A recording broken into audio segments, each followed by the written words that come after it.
Hello guys, welcome back to my YouTube channel. मैं हूँ dietitian Neetu. तो आज का टॉपिक है यूरिक एसिड। जी हाँ, आज हम बात करेंगे कि यूरिक एसिड होता क्या है और ये हमारी बॉडी में बनता क्यों है और इससे हमें क्या क्या प्रॉब्लम हो सकती है, और जब हमारी बॉडी में यूरिक एसिड का लेवल बढ़ जाता है तो इसको हमें क्या खाना चाहिए इसमें और हमें क्या नहीं खाना चाहिए। तो आज हम बात करेंगे पूरी डिटेल में इस वीडियो के अंदर। तो आप लोग मेरे साथ बने रहिए वीडियो के एंड तक यूरिक एसिड की पूरी इन्फॉर्मेशन के लिए। तो चलिए आगे वीडियो को स्टार्ट करते हैं।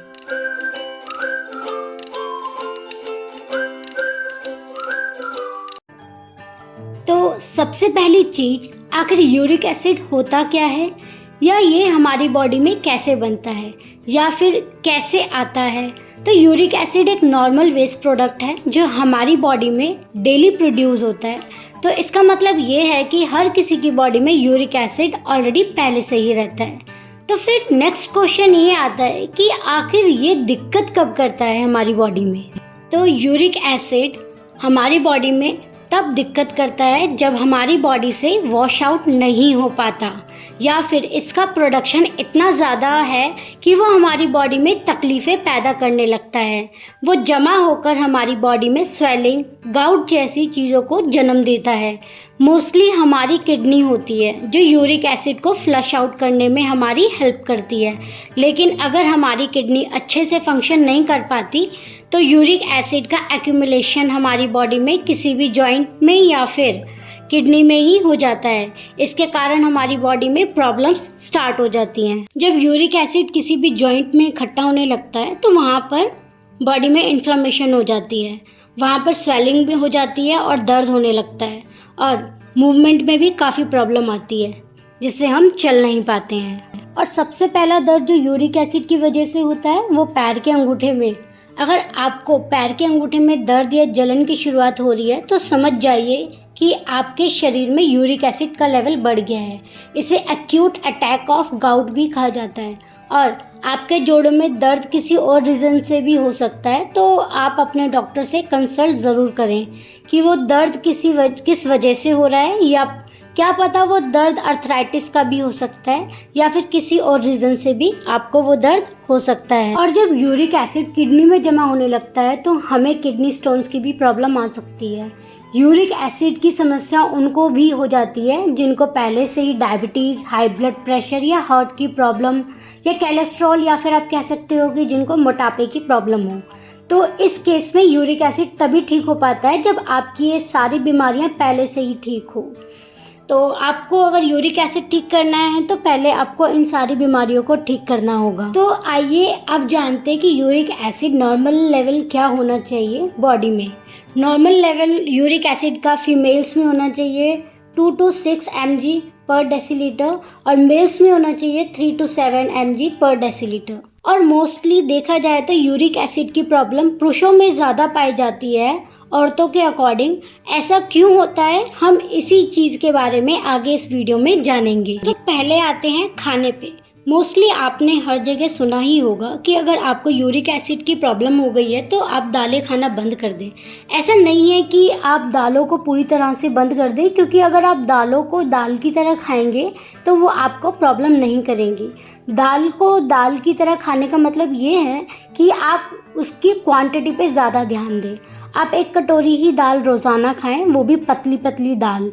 इसके अलावा दाल को खाने का एक तरीका भी होता है, उसे पहले सोक करें, फिर स्प्राउट्स करें और इसके बाद उसे कुक करें और राइट प्रोपोर्शन में खाएं। मोस्टली क्या होता है कि हमारे घर में जो रेगुलर दालें बनती हैं जैसे कि अरहर और मूंग की दाल, तो हम उसे बिना सोक किए ही खा लेते हैं। तो इन सब केसेस में हमें दिक्कत हो सकती है। इसके अलावा कई बार हम उड़द दाल की इडली, डोसा, वड़ा भी खा लेते हैं, पर हम क्वांटिटी पे बिल्कुल भी ध्यान नहीं देते। इसके कारण हमें यूरिक एसिड की दिक्कतें हो सकती हैं। तो आप हमेशा इसी बात का ध्यान रखें कि सही तरीके से खाएं। आप इसे सोक करें, स्प्राउट्स करें एंड देन कुक करके फिर इसको खाएं, तो आपकी यूरिक एसिड की प्रॉब्लम भी बिल्कुल नहीं आएगी और आप दाल का लुत्फ़ भी उठा सकते हैं। दोस्तों, दाल के अलावा लेग्यूम्स यानी राजमा, छोले, चने भी हमें मना किए जाते हैं कि यूरिक एसिड का लेवल जब बड़ा हो तो हमें नहीं खाना चाहिए, क्योंकि वो हमें प्रॉब्लम कर सकते हैं। तो लेग्यूम्स को भी आप उसी तरीके से पका सकते हैं जैसे कि आप अपनी दालों को पकाते हैं, कि उसको रात भर भिगो के रख दें और नेक्स्ट डे मॉर्निंग में उसको कुक करके सही मात्रा में आप खा सकते हैं।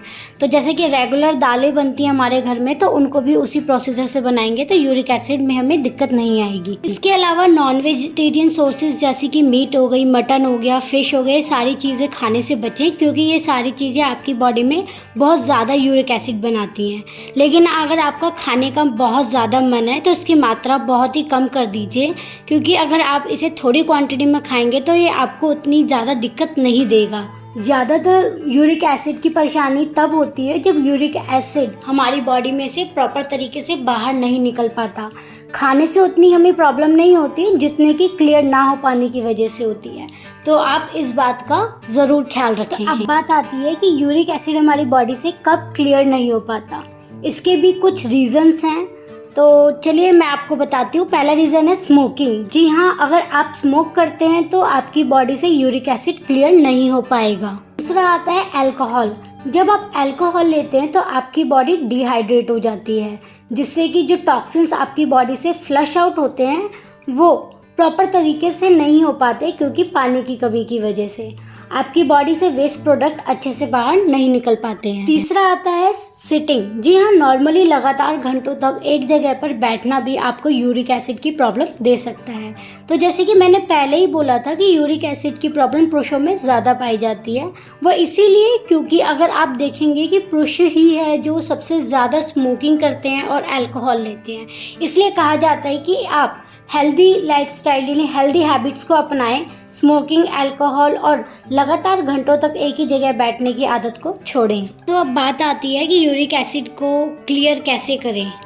तो एक चीज़ है वो है एक्सरसाइज। जैसे मैंने बताया कि सिटिंग से यूरिक एसिड की प्रॉब्लम हो सकती है। अगर आप डेली वर्कआउट करेंगे, अपने आप को फिट रखेंगे, तो यूरिक एसिड को फ्लश आउट करने में ईजी रहेगा। दूसरा है वाटर इनटेक। आपको पानी की मात्रा बढ़ा देनी चाहिए। जब आप अल्कोहल कंज्यूम करते हैं तो हमारी बॉडी डिहाइड्रेट हो जाती है, तो उस डिहाइड्रेशन को कम करने के लिए हमें ज़्यादा से ज़्यादा पानी लेना चाहिए, पीना चाहिए।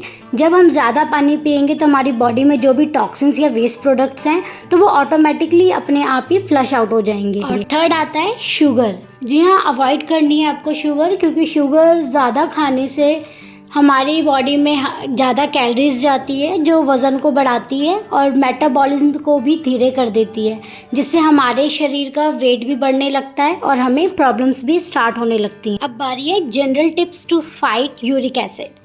तो सबसे पहले कि आपको पानी का इंटेक बढ़ा देना है। पानी ज़्यादा से ज़्यादा पीना चाहिए आपको।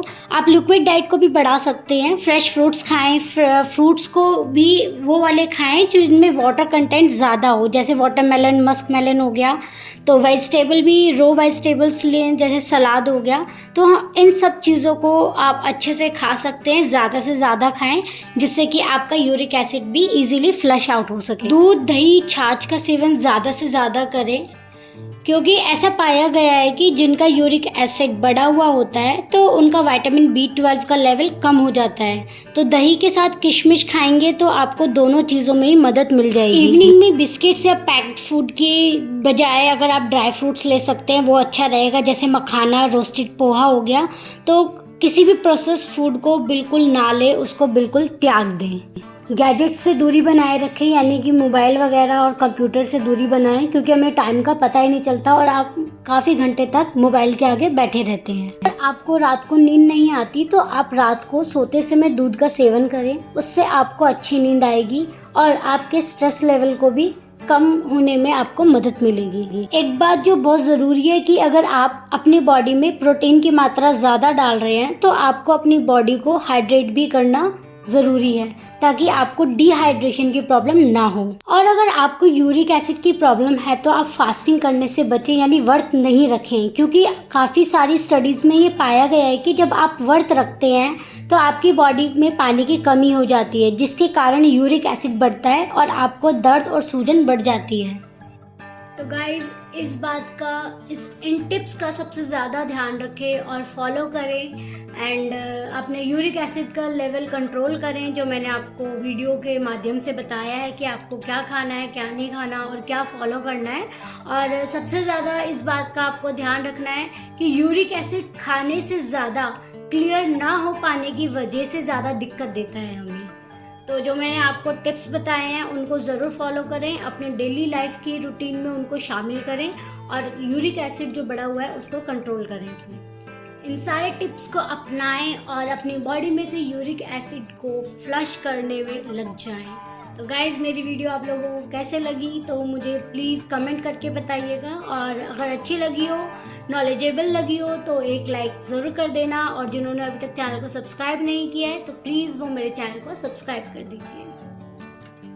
एंड मैं आपसे फिर मिलूँगी अपने एक नई वीडियो के साथ, एक नए टॉपिक के साथ। तब तक के लिए stay healthy and stay fit. Take care and don't forget to share with your family and friends, ताकि उन तक भी ये वीडियो पहुंच सके और वो भी फ़ायदा उठा सके इस वीडियो का।